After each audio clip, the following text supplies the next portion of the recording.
for some of you. So I'm really going to try to orient you at a higher level about the purpose of all four of the recovery boards, why you're here, and what we're going to accomplish. The good news is later today you get a chance to break out into your small groups or with your board members and work with your staff liaisons. So I think that'll be an exciting part of the day. I hope that we're done before noon. That's my goal, but if we need to go that long, we can. I'm going to try to get through all this, and then at the end I'll have a question slide and try to answer any questions you have. So this graphic is a pretty good graphic. It's a high level. I think it gives an overview of the recovery process. And of course, once we got out of the response part of Helene, which took longer than we had hoped, we started with the damage assessment. You can see that over on the upper right of the graphic. Where I would say we are today and where we're bringing you in is somewhere between identifying recovery projects. Most of that is done up through implementing and tracking recovery projects and activities. So we're kind of on the left side of this graphic. I think what's important about recovery is, first of all, it's going to take years. It is a long process. It is measured in years, not days and months. We've said that a lot, but that is so true. And I think what you'll find is it doesn't happen one step after another. You'll have multiple phases of recovery happening at once. Depends on the project, depends on the subject matter, depends on the policy. So that's just kind of an overview. Again, a lot of your time and our time for the next 18 months will be on the left side of that graphic. City Council, we met in February of last year, February 2024. That is typically when City Council meets and has their budget retreat. This was a really unusual budget retreat in that we were on the heels of Hurricane Helene and right in the middle of recovery and trying to figure that out. What council did at that time is they established 4 recovery priority areas. People in the environment, housing, infrastructure, and economy. That is why all of you are here. You connect to one of those recovery priority areas. At that time, we hadn't quite figured it out. The advisory boards were on pause, but I remember back in March of last year, we started thinking through, really the mayor and council did, how could we engage our community in a meaningful way through this recovery process? And that's really where the thought began around the concept of these. The mayor wanted to call them super boards.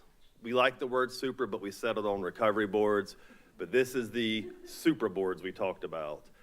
You're going to have regularly scheduled meetings through June of 2017, so you are at least giving us an 18-month commitment. A little over that.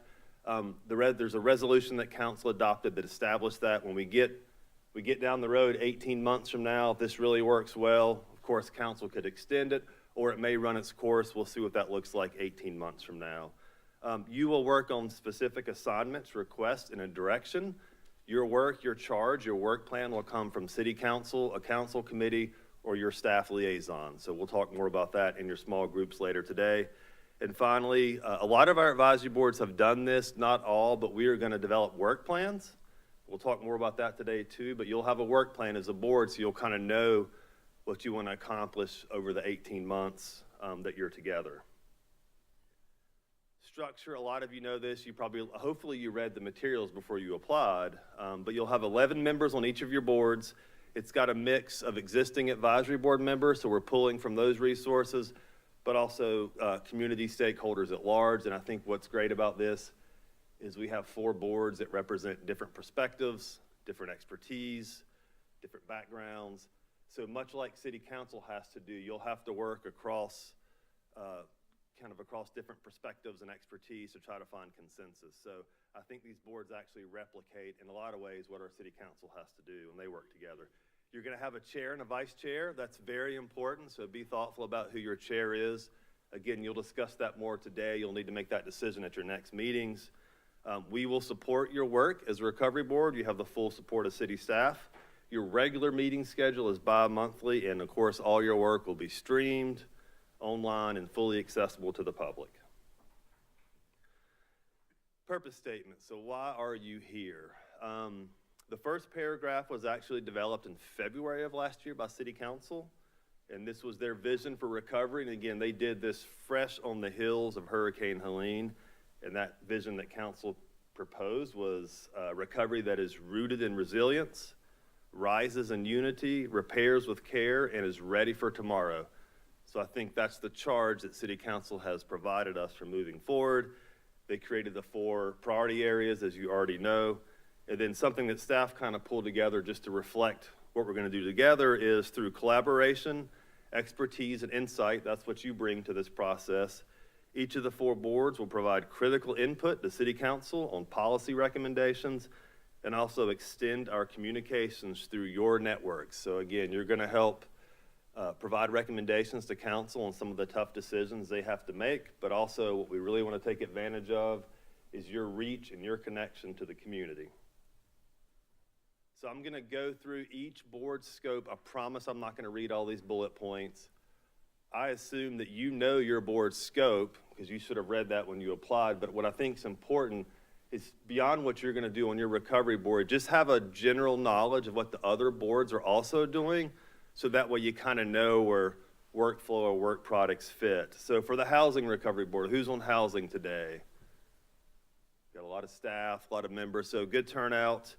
And again, these scope, these bullets, they actually come from City Council's work last February and March. So when we had the retreat, council identified the 4 priority areas, and as part of that, they also identified some objectives, or I would say goal statements, to go along with each of those. So these scope material or this information comes directly from City Council. So providing input to City Council on post-housing stability efforts. We had a housing challenge before Helene. We have a really significant challenge after. Thinking through temporary and permanent housing solutions for displaced residents, proactively addressing future displacement events, and then finally, really important, is helping residents navigate these post-disaster housing challenges that we face. Economy. Who's here from economy? Let's see. Good turnout. And there's a lot of bullet points on economy. We got 2 slides for this one. So we're looking for your input on post-disaster economic recovery. How do we rebuild and revitalize our local economy? How do we look for ways to expand our economic resilience and diversify our local economy? Anytime we're investing, whether it's public or private, thinking through placemaking, community vitality, sustainable long-term growth. Another important part of this that this recovery board will work through as well is workforce development programs, making sure we have the right workforce to support our businesses. We've always struggled to have a robust contractor pool. That is more important than ever. As the mayor said, we've got $1 billion of work to do in the next 6 or 7 years. So our contractor pool is a real challenge. Strengthening and outreach to our businesses, understanding their needs, and then finally, helping those businesses navigate what is truly a complex recovery framework. Infrastructure. Who's here for infrastructure? Great. Good turnout for that too. Infrastructure, a lot of focus on the strategic rebuild of our damaged infrastructure. A lot of that $1 billion exists in damaged infrastructure, so that's going to be really important to think through how we rebuild that to be more resilient. We've got some real challenges with our water system, as everyone knows, how we deal with flood management, and as well as our stormwater infrastructure that is aging and in need of upgrade and repair. Of course, our parks were devastated by Helene, so another area that this recovery board will provide input on is kind of the rebuild and thinking ahead about what those parks, greenways, and recreation infrastructure looks like moving forward. And then finally, using your partnerships and your connections to better leverage other partnerships and funding opportunities to support resilient and sustainable infrastructure investments. Again, we spend money. The more we can leverage that money with other sources of funds, the more that goes, the more we can do with the money we have. So it's really important to find partnerships. Last, people and environment. Good turnout there too. So thinking through that group is how do we prepare for and respond to the climate-related disasters that we will surely see more of moving into the future. Thinking through the importance of environmental sustainability. Asheville really is grounded in our environment, and that's what makes us special, our natural resources. Making sure that we have resources and tools to be prepared for the climate vulnerability that we know is a concern. Neighborhood level resilience and preparedness, also known as kind of neighborhood or resilience hubs. That'll be an interesting topic for this committee to think through. And of course, continuing to support residents as they recover from disaster impacts. That looks different for everyone. Everybody kind of has their unique story and recovery process if they were impacted. And then finally, helping residents feel informed, engaged, and connected to recovery resources. So that's the scope of each of those 4 boards. Hopefully that helps everybody kind of understand the lane that you're in, so to speak. I hope that there's some collaboration between the recovery boards, because none of these challenges are a monolith. They actually touch multiple areas often.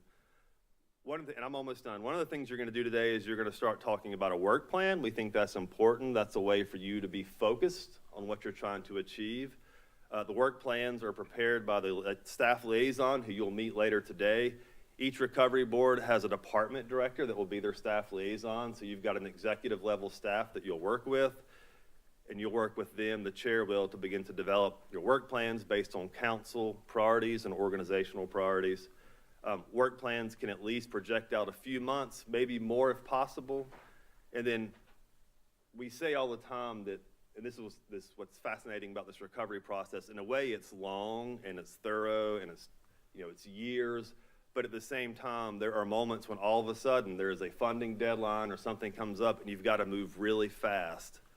So it's challenging to work in this space. And so one thing I'll tell you as a recovery board is, at times things are going to come to you that are very time sensitive. So you're going to have to be really focused, prepared, and quite frankly, action oriented.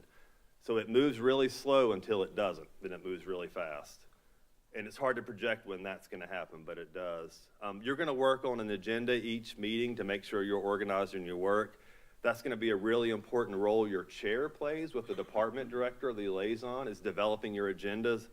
And then, of course, we're going to get those out ahead of time. Would ask that you come prepared. And as part of that work planning process, we're going to try to sequence out work a few months ahead of time. It's my last slide. This is just a little bit of what your work plans will probably look like. So a lot of the economy, housing, and infrastructure, a lot of what you'll do will be connected to our DR funding. That is community development block grant, disaster recovery funding.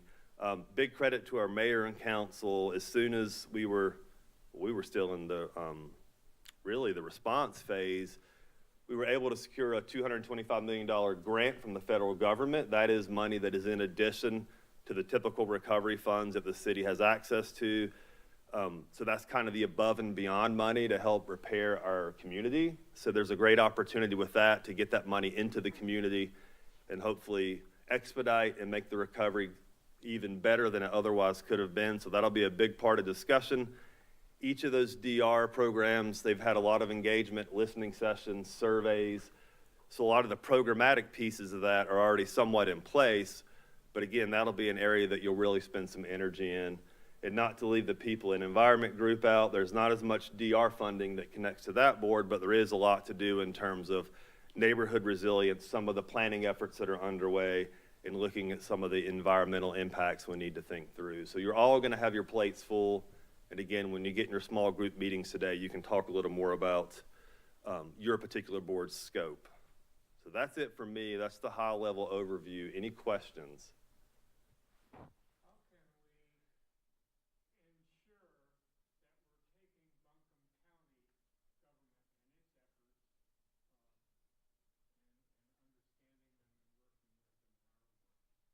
That's a great question. We want to be collaborative, not only with the county, but with our other partners. One thing that we do have out there that's moving through approval processes is Buncombe County coordinated a long-term recovery plan. That plan includes all the municipalities in Buncombe County. So I would say the best starting place is to look at that long-term recovery plan in your individual committees and use that as the guide, because that really covers collectively what everybody in the county is trying to accomplish. And that had a lot of synergy because each of the municipalities in the county were working together to develop that plan. Timely question, and that plan should be adopted later this year. So you'll have that as a resource. Could that plan be distributed to all of us? Absolutely. We'll give you more reading material than you ever wanted to have, Dave. We got you covered. Anybody else? You'll have a chance in your individual meetings to talk to your staff liaison, and they can probably answer the questions better than I can.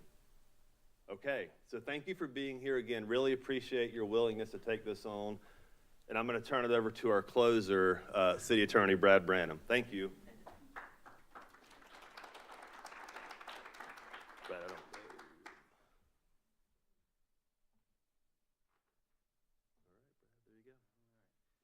All right. Thank you, Ben, and good morning, everybody. I think that the mayor and Ben both set me up well, but completely differently. I think the mayor set some fair expectations in the level of excitement that you should be exhibiting right now. Ben did probably a little bit over justice to what I'm about to do. Just real quick, anybody who gets a new present, new piece of technology, you know that little book of instructions that you just throw away to the side? Does anybody just pick that up and read that first, or do you just start pushing buttons? All right, you guys are going to enjoy my presentation the most, because this is when I get to give you the rules of this endeavor that you have undertaken. So as I go through this process, I'm going to perhaps break the number one rule of public speaking, which is I'm going to say, raise your hand at any point. I have really no agenda other than these slides behind me, except to answer your questions, because really what I want to do is make sure that when you leave here, you feel informed about what you're supposed to do, but I want to put just the right amount of fear into each one of you, because as you have now maybe not realized, you have not only accepted this responsibility, but along with it, there's a certain amount of laws and regulations that you are now bound by. And I want you to make sure that you're aware of that legal cliff that you're slowly walking beside during this process. You do not need to leave here as experts. You need to leave here with a little red flag in the back of your mind that will pop up every time you get close to that cliff. And then you have to know who your liaison with staff is, because you're going to go to that person and say, hey, I think I'm about to break the law. Can you please check with legal and get us some feedback on this? And myself or one of our fine attorneys in the city attorney's office will make sure to answer that question for you. And when you finish this process, you will be experts, and you will read that instruction manual the next time you get that fancy new piece of technology. All right, I'm going to hit the very, very high points first. As a new board and commission for the city of Asheville, you are now what is called a public body. And that means that you are subject to a body of law called the North Carolina Open Meetings Law. That applies to all public bodies, county commissions, city councils, any sort of commission or board or council that is formed by one of those bodies. That should sound familiar, because that's what you are now. Now, there's a few very important aspects of the open meetings laws that you just need to be generally aware of. Anytime you meet as part of your body, those meetings must be noticed properly, and our clerk's office will help you do that. They must be open to the public, and you must keep minutes of what you have done in those meetings. Now, there's a lot of other stuff, but I want you to know those three things, all right? Notice, open, minutes. If you know those three things, you will be mostly in wonderful shape going through this process. Now, some people will talk about, can we meet in what's called closed sessions or executive sessions? Can we go and talk privately? The answer is generally, in most cases, going to be no. And that's why we have the open meetings laws and not the closed meetings laws. There are some very general and very minor exceptions to that, but I don't want anybody to consider the availability of meeting in closed environments without going through the attorney's office to make sure that all of the proper channels have been followed and that you qualify to meet in closed session. All right, now, when I say these things, when I talk about public body, the next thing I want to talk about is official meeting. What is an official meeting? I'll throw the definition up here in a second, but it's more interesting when I tell you this. Take the total number of people in your body, okay? Let's say there is 10, because that's the best math I can do. I went to law school. I didn't go to math school. Anytime you look at the total number of seats, cut it in half and add 1, all right? So that is 6. That's what we call a quorum, all right? Anytime you have a quorum present of your body and you are discussing the business of that body, that's an official meeting. Whether you noticed it properly, whether it's open to the public, all of those things have to be in place in order for you to have a legal meeting. So, does that mean that if you have 4 of you that get together and talk about the business of your body, then it's okay not to have those other things? Yes. In fact, it is. We don't always encourage it, but we do think that you should know where the line is. The legal line is, if you have a quorum, 50% plus 1 at the same location, either virtually or physically, and I'll talk more about that in just a second, and you're talking about the business of your particular recovery board, that's an official meeting, and all of those first 3 points have to be checked. It has to have been officially noticed, it has to be open to the public, and minutes need to be kept. Now, it's easy to start keeping minutes very quickly. It is very hard to go back in time and make sure that it has been properly noticed. And that's why if you ever see that magic threshold of quorum being passed when you're discussing things, make sure to stop what's happening. Take it upon yourself to say, hey, a couple of you need to maybe leave, or we need to stop what we're talking about right now to make sure we're compliant with the law, okay? All right, so I've done this a little bit, but what constitutes an official meeting? Just talk a little bit about that. What constitutes a public body? Even though I've explained it, these questions come up all the time. And I'll throw up the official definitions there. You can read those if you like, but keep these things in mind. If you have 50% plus one, all in the same place, digitally or in person, that's going to be an official meeting. Second part is if you're talking about the business of the committee. Those are the two things we want you to keep in mind. That is what we've brought you here to do. We've brought you here to have these meetings for your expertise, for your lived experience. But we've got to make sure that we keep it within the lanes. All right, just to highlight these a little bit more. When you have a meeting, we just mentioned through Ben's presentation that you're going to have a schedule, okay? Our clerk's office does an amazing job in ensuring that all of those meetings are properly noticed. You do not know how, you don't need to know how to notice meetings. You just need to know it has to happen. Because these are regularly scheduled meetings, all of this is happening behind the scenes magically. You can sleep well knowing you don't have to worry about that. Where this might come into your sphere of concern is if one day you decide, hey, something's popped up, maybe something in the news happened over the weekend, and we need to get together immediately and talk about this. Understand that there is an allowance for what we call special meetings, okay? And those can happen still fulfilling all those 3 requirements, but on much shorter notice. But even those require 48 hours notice, okay? And that's 48 hours once our clerk's office can get the process started. So understanding that if you hear something on the news and think we've got to meet tomorrow, you probably can't meet tomorrow, okay? We can get something scheduled, but we still have to have a couple of days notice at least in order to meet our legal requirements on that. Open and accessible, what does that mean? Let's say you're having your meetings and they're going absolutely wonderfully, but like much of our city infrastructure that was built 100 years ago, let's say one of our conference rooms floods. It happens a lot, okay? And you think, well, you know what? So-and-so's garage is wide open and the weather this time of year is spectacular to meet in a garage. Is that a good idea? Will that be officially open? Not just to you and your body, but is it open to the public? Is it accessible? You need to begin thinking about those kind of things. That's something that staff will think about for you when they have your regularly scheduled meetings. But if you end up having one of these special scheduled meetings, or if you're trying to request a meeting happen prior to your next regularly scheduled meeting, you need to think about location, because location is important. We didn't have it over here just because this was big enough to fit all of you, but because we have the ability, we have elevators for people who have mobility challenges, we have space enough in the back for people to sit as well and watch what's happening. All of those are important and necessary elements to you having these public meetings. And then finally, meeting minutes. I believe that staff is going to be helping you. That's why we have a liaison, making sure that your meeting minutes are kept. What are meeting minutes? Meeting minutes just say, hey, we had a meeting this day. Here's who was here. Did we have a quorum, yes or no?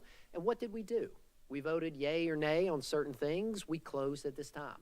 They don't always have to be fancy. Everyone has their own way of keeping meetings, but understand again that this is a necessity. If a meeting occurs, someone's got to be keeping those minutes. And if for some reason staff is not present to do that, to help you, make sure that someone in that meeting is keeping track, all right? And if you have questions, again, about how to do that, we are here either from the city attorney's office or staff to ask any of those questions that you have and help you. But again, we just need to know when meetings occur, when they end, whether or not you had a quorum, and what the votes or actions were that you took. All right. I want to now hit one of those big pitfalls that in our modern era, almost everyone falls into. These open meetings laws that I've been talking about were fascinating sets of rules and laws that were written quite a while ago. At that time, we didn't know about a thing called email or voicemail. TikTok was just a vision of the future. What I need people to understand right now is we are applying the modern world to the laws that exist that were written prior to our modern world existing. And it says very clearly, you cannot all be in the same place, i.e. a quorum of you, unless an official meeting has been noticed and all of the other requirements followed. Well, what if you got on an email chat with everybody in your meeting? What if someone sent out an email and said, hey, this is a really interesting thing that just happened? What does everybody think about this? You are very, very likely to quickly move into an area where you have now digitally come together in a way that would violate the open meetings laws if that had not been noticed. But even if it had been noticed, is that open to the public? Can the public look at your email chain? Probably not. So we want you to be very, very aware and understand that emails amongst the full group, not the safest idea. It's always okay for someone to send the first email just to say, hey, your next meeting is going to be Tuesday at 5 o'clock.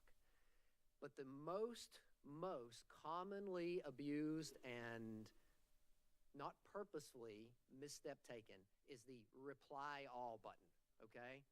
Reply all will get you in trouble with these open meetings laws. It is fine to reply just to the one person and say, hey, did you really mean Wednesday? That's what it says on my calendar. Totally fine. But when you reply all, you potentially started a discussion amongst the full group and maybe violate the open meetings law. So be very, very aware about any of those sort of conversations. I don't think we have party lines too much on phones anymore, but just in case, the same thing would apply. Anytime you're getting on one of these now Zoom meetings, we can only have virtual meetings if we have done our due diligence to open that up so the public can see it as well. You see that with city council committee meetings right now when we stream them on YouTube or the city's television channels. That allows the public to make sure that they can see what's happening. So if you have a Zoom meeting, a Google Meets, Microsoft Teams, and it's only the members of your body, you have not opened that up to the public. So again, these are some of the reasons it's going to feel, Amy, you're up next. It's going to feel a little bit oppressive sometimes. Why do we have to follow all these rules? Why can't we meet quickly? It's because just like us, you are now bound by all of these rules that are in place to ensure that the public can see and understand what you as part of government are doing. Amy. Great question. So again, because these laws were written at a time that was much simpler and less burdened by some of these technologies, they didn't have to worry about that. So there's nothing in the law that says, hey, on a Google Doc, you all can't be collaborating at the same time. What I would tell you is that it's something to be careful about, okay? I think, you're probably unlikely to all be in there or a quorum of you to be in there at the same time, but it's not impossible. And if that were the case, you would potentially be running afoul of these laws. So be careful about that. This is one of those big red flags I want you to have planted in your brain throughout the duration of this process, to where if you think, how many of us are on this email chain? How many of us are in this document right now? How many of us are digitally connected? Understand that that too could run afoul of these laws. All right. The big word on here that is something you should be aware of that exists in the law is the word deliberations, all right? And what that says is that even if you're not voting, even if this is completely informal, if you are quote-unquote deliberating, that qualifies as doing the business of your particular body. And what does deliberating mean? Well, I'm just going to tell you, it's almost anything. If you are talking about housing or the economy or any of the other topics for your boards, you are likely deliberating even if you're not voting or taking official action. All right. The last thing I want to note, and I put it in bold there, and I always have it at the end because I get to put a very big period on this, and understand something that you have probably not had to deal with until now, and that is what we call the public records law. The business that you are now doing is not only open to the public by all the laws that we've talked about, but the documents, the records, the electronic records that come out of your particular work are also public records, and they belong to the public, which means that the public can request them. I'm going to pause dramatically. the public can request your records, which means if you email and say, man, Ben Woody is an incredible speaker, but that city attorney really sucked today, I probably won't produce that. I don't think that's your business. But if you write emails to one another as part of this, if you create documents as part of this, please understand that those are likely public records now. We have to keep track of those correspondence that you're sending to staff, that you're sending to my office. And the work that you put together is public record and can be produced. Now, I suspect that the notoriety that you're getting, we're going to get some public records for your work. So this is not hypothetical. This is likely to occur. So simply be aware of that. All right. There are two sets of rules that I want to close with. I've talked about the big state laws. Let's move down to our local stuff now. The first one I want to tell you all about that I think most of you have already seen is a series of guidelines that was adopted by the city council for all boards and commissions, including the new recovery boards. And essentially these rules lay out what it takes to be viable for membership, what it looks like to participate, what we expect from you in terms of attendance, but it also lays out some really important things about how we advise you to conduct yourself on social media as part of a member of one of these boards. And it includes a very, very new and important document, which is the Code of Ethics. The Code of Ethics dictates how members should behave, not just in meetings, but outside of meetings, in order to effectuate the conduct of business and the reputation that we believe that each of you want to display for your boards and for yourselves. I'm just going to say, number one, read those. It's not that long, it's a few pages long, but make sure you've read it at least once. It's not something you have to memorize, but be aware of those that exist. And that we're asking every single board member to sign a copy of that and to return it to the clerk's office. That's for us to make sure that you have seen it, that you're aware of that, and know what the rules for serving on boards are. Now, the second set of rules are rules of procedure. This is something you're not going to sign unless you're the chair, but we want every single board to have a set of rules. Why? Because you're going to be conducting meetings, and you're going to be conducting meetings in a way that absolutely needs some sort of guidance about procedure. How do we vote? Who's allowed to make a motion? Can we make multiple motions? What does it take to pass a motion? What does it take to all of us to agree to pass something? What if only 5 people out of 10 are in the meeting? Can we vote on things? Your rules of procedure, which are standardized among all these boards, and your liaisons are receiving training on those as well, they will show you how to conduct your meeting. It's very, very similar to the rules that City Council uses to conduct their meetings, and very standard for boards or commissions of this nature. So, you've got one set of rules that tells you generally what it means to be a board and commission member, how we expect you to behave, help you guide through some difficult situations, and then one set of rules which your board will officially adopt as one of its first items of business that you will use to conduct the business of your board. That'll help you avoid any questions about what are we supposed to do now. All right. I did want to just highlight one more time the ethics policy because that's contained in those city council guidelines, or I think we call them rules. And it's going to tell you some very important things. It's going to talk you a little bit about rules of decorum. I have nothing but complete faith in everyone in this room. I think the city council did a tremendous job in selecting people to serve in this capacity. But believe me that tempers can flare at times when there are differences of opinions about very important issues. These guidelines for decorum are here to help you conduct your meeting and to have respectful, meaningful disagreements, to be able to bring your opinions without fear, and to ensure that everyone's voice gets heard in a meaningful way during this process. There is also, as part of this, a social media set of rules. You are now no longer just yourselves. You are yourself, member of the such and such recovery committee. And when you post on social media, we want to be careful about giving the wrong impression that your opinions are speaking for the entire board. You will see this regularly with city council members. They have learned well that when they speak, they will let you know, I'm speaking for myself, either as a candidate or as a single member. This isn't something that the full city council is saying at this point.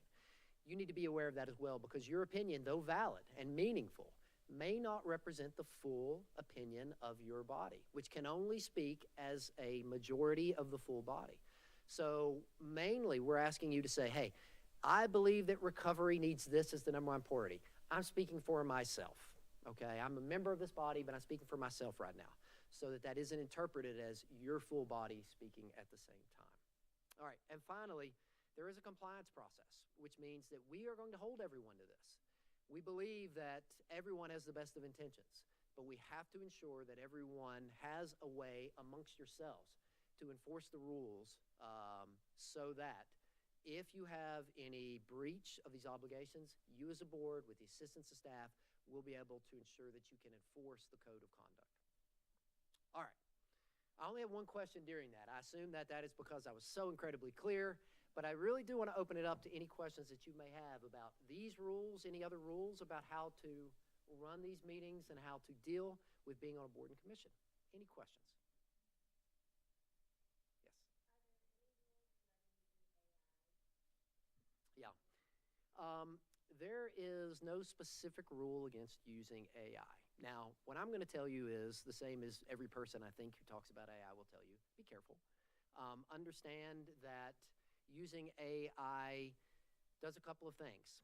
Most AIs that you're talking about are large language model programs, which take the information that you're putting in and put them out there to the world, okay? Which means you are giving up the privacy of that statement to a degree and that information. Generally speaking, that's probably okay. If you're just asking a question, that's okay. But understand that you are giving up the privacy of what you have put into that AI model every time you enter information into a large language model, which is most AI. So be careful with that, all right? One thing that I will caution people about is using AI to take notes about your meetings, not because you shouldn't do that, but remember what I said about public records. That's a public record now, which means you've created a document not just for yourself, but for the world.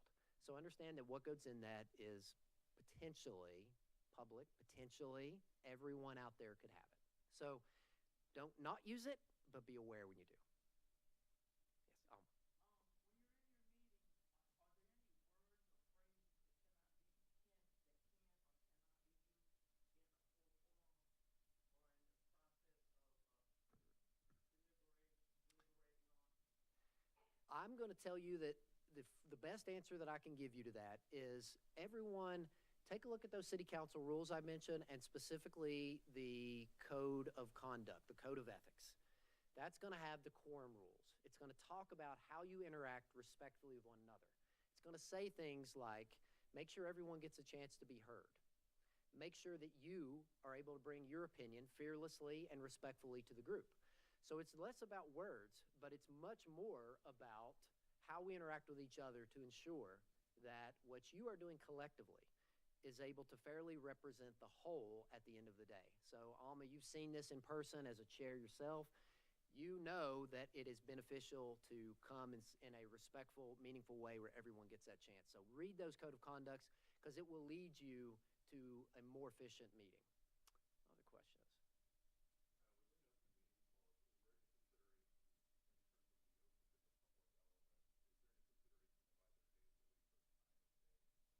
Yeah. It is not as specific as that. Now, what I will tell you is, when it says accessible to the public, I think that we should peel that back and read into it a certain degree. You know, if we were to climb to the top of a mountain and say we're having our meeting and we noticed it properly, I can't with a straight face say that I've opened that up to the public. Too many of the public can't get there. If you have your meeting at very, very odd times in the middle of the night, can the public get there? Is that fair? I want you to take these as not just minimal obligations, but think of the spirit behind these rules. The spirit is that the records you create and the business that you do belong to the public. They belong to you before you ever became a member of these boards, and they will belong to the people who aren't in this room, which means we need to give them an opportunity, within reason, to be able to come to that meeting, to see what's happening. And there's a certain balancing of that, okay? We're simply not going to be able to get you all together at a time that works for every single resident of the city of Asheville, but we're going to do our best. So I think that what we will always try to do is add convenience as much as possible into those, but there's no specific limitation.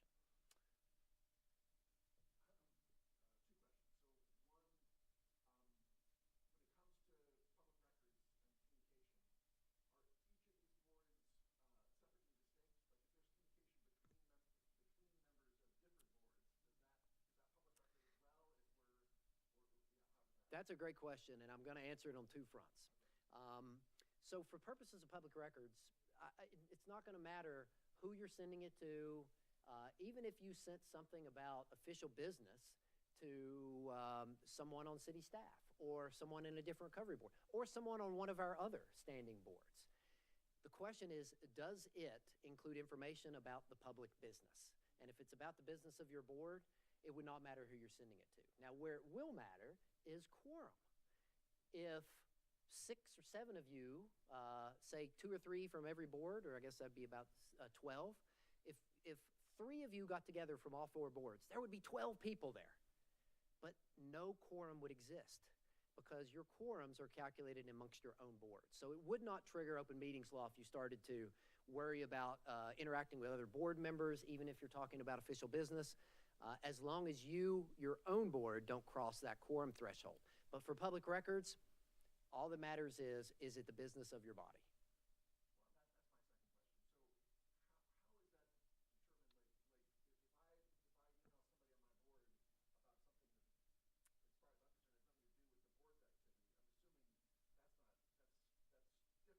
Well, that's my second question. So how is that determined? Like if I email somebody on my board about something that, as far as I'm concerned, has nothing to do with the board's activity, I'm assuming that's different. But then how are we tracking our emails? Are we saving everything so that somebody later on can say, well, that seems like that is board business when we didn't think it was? Or how does that? Yeah, how does that track all the? I think it's really important to try to minimize your communications. That's the first thing. It makes it easy. The other thing is, quite honestly, picking up the phone leaves us much, much less information to track. If you try to let most of the coordination go through city staff, we have liaisons set up, the clerk's office, to manage those things. And if they can manage most of your communications, we'll have less of these to track. What I would tell you is do your very, very best for the time that you're in this body.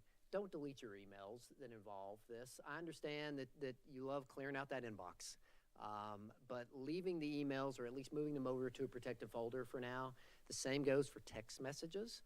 All of those things that involve public business, really things that we need to preserve and keep and be prepared to get from you. So think of that. And the less you want to preserve those, the more I'm telling you, just pick up the phone and call somebody because that's something you don't have to save. Dave. Is it fair and correct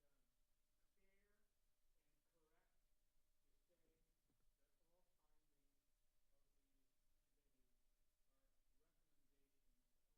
only and not sort of quasi-judicial comments? Yes, great question. You are each what we call legislative bodies, a legislative advisory body to be specific. And what that means is you are not going to be following what Dave mentioned as a quasi-judicial process. If you don't know what that is, don't worry, you don't need to know what that is. But as a legislative body, you are there to talk about things. You can bring in your own experiences. There's no witnesses or evidence or any of that stuff that would go along with some of the more complicated process. But your final role is to provide advisory recommendations to the council. The council is the only body that you're going to interact with that has a final legislative decision-making authority, and that's given by state statute. You are established as advisory bodies within your own field. So answer is yes, Dave. Amy.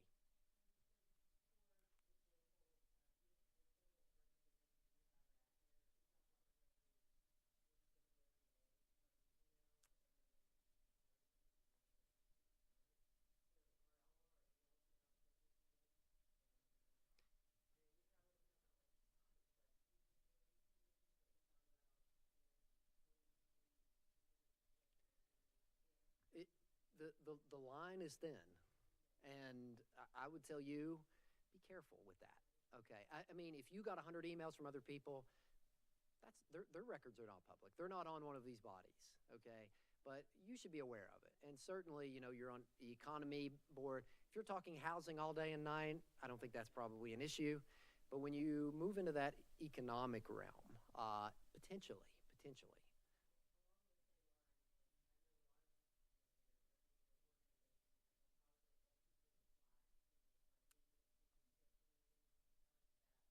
that's a great question. Another thing that you're going to see as part of these rules that I told you, please read, take a look at those, ask us any questions you have, is some quick stuff about conflicts of interest, okay? A conflict of interest does not mean you cannot serve. A conflict of interest means there are certain items that you should not vote on, okay? And this happens all the time. This does not preclude you from service. We expect this to happen. There's going to be instances where you're going to have something come up in your body and you're going to realize, oh, wait, my business does this particular thing. We could benefit from this. All we want you to do is let staff know that that conflict exists, and we will do what's called a recusal, okay? We will just vote to let you sit that one out and not have you vote, okay? Because again, we're trying to preserve the integrity of this process. We don't want anybody in the community to think that it is tainted by someone voting for their own self-interest. So to take you out and protect you from that perception, you just get to sit out that vote if you have a conflict. So if you have a situation where you feel like you are likely to personally financially benefit from, and I'm not talking about the city's recovery generally, hopefully everybody benefits from the city's recovery, but specifically, if you have some really specific benefits that might end up coming to you, your family, your business, talk about that with staff. Let them see if this is a conflict. We just need to have you sit out one vote. But read those rules, and then we'll figure out what needs to be done. Other questions? In the back.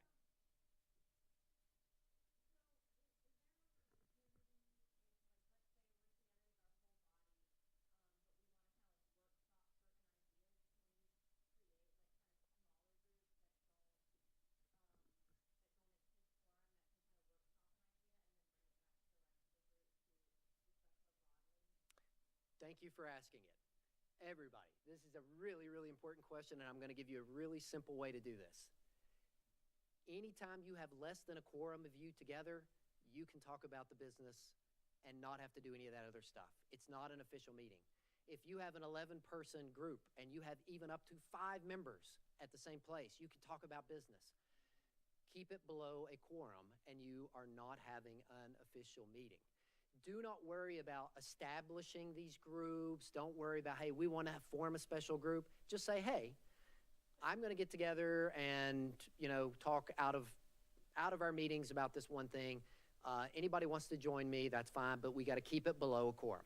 You can absolutely do that. Please do not take any official action to form those bodies. I'm going to say that again. It is really important that you as a full body don't say, let's take a vote to form a subgroup about X.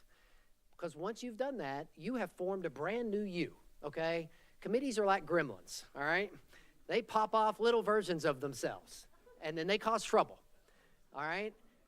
So in order to keep yourself with the freedom to be able to have those kind of conversations in those groups, you don't want to create an official subcommittee, because now that has to abide by all of the rules that we've talked about. We have to assign staff liaisons.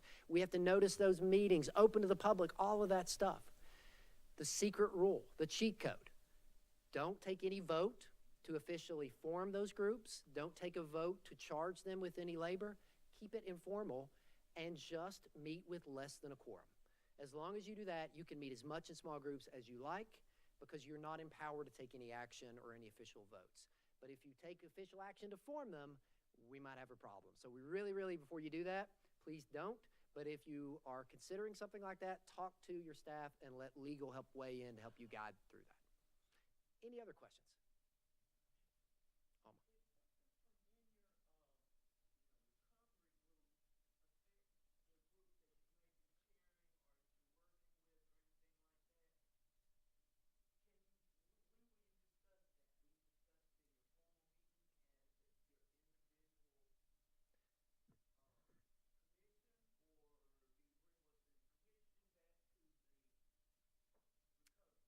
It might be both. And I want you to make sure you work closely with your staff liaison, because they will help you. Your chair, they'll help you put together your agendas, and you can help have input. When is it right to bring something here that we talked about there, or vice versa? Any other questions?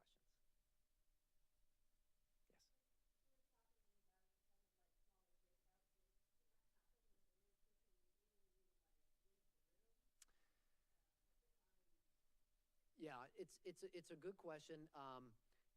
I think that that may come up. I think it's probably best if it doesn't come up all that often, because again, you've got people in that room that came to hear the business of that body. What we don't want is for you to break up into 4 different bodies and go have a secret conversation in the corner, because how is the public able to hear what you're doing? we're going to break you all up today, but we're breaking you up into your particular bodies. So the public, if they're here, they can go and listen and see what's happening in each one of those. We always want to avoid a situation where the public can't hear, see, understand what is happening. And I worry a little bit about those circumstances that happening.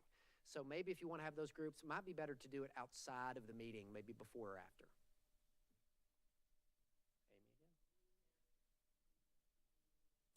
The best meeting notes, the ones you're required to take are your minutes. You can keep personal notes. Everybody in here can keep personal notes. If they are personal notes and you're not putting a document together that you're going to share with others, those are not public records, generally speaking. Okay, so if you just have something for your own recollection, it's just for you, it's not to be shared, they're never going to be shared, those are your personal notes, you can absolutely keep those. You don't have to worry about those being public records.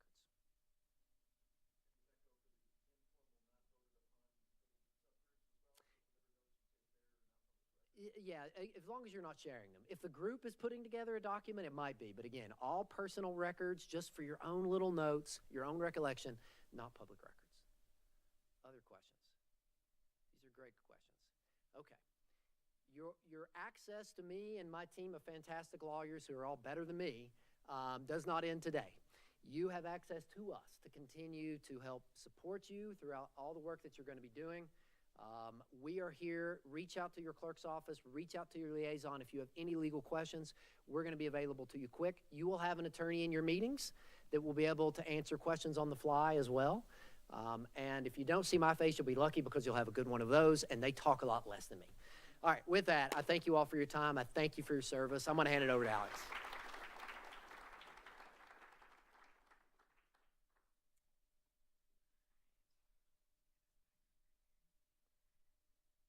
Okay, y'all. So my name is Alex Smith, Assistant City Clerk in the City Clerk's office. So just wanted to make a quick announcement for y'all.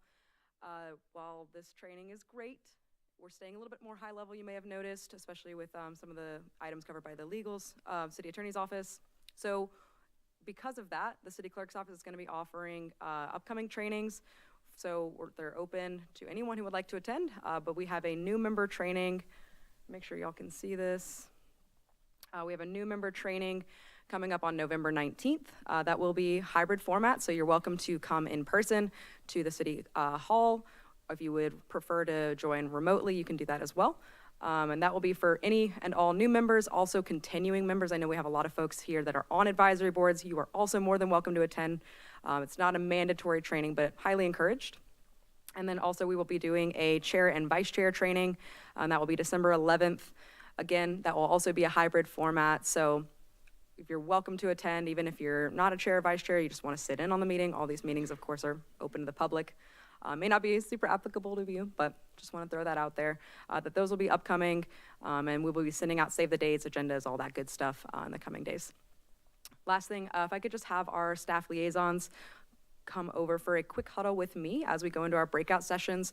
For everyone else, you get a 15-minute break. So we will meet back here in 15 minutes if you want to grab coffee, snack, go to the bathroom, grab water, all that good stuff. And then when I say meet back here, you'll notice we have these long tables with board names on them. So if you could please try to identify your board and go sit. We have two outside, just outside these two doors. We have two boards out there as well. So if you could, that's an infrastructure and people and environment will be out there, and just find a chair. Thank y'all.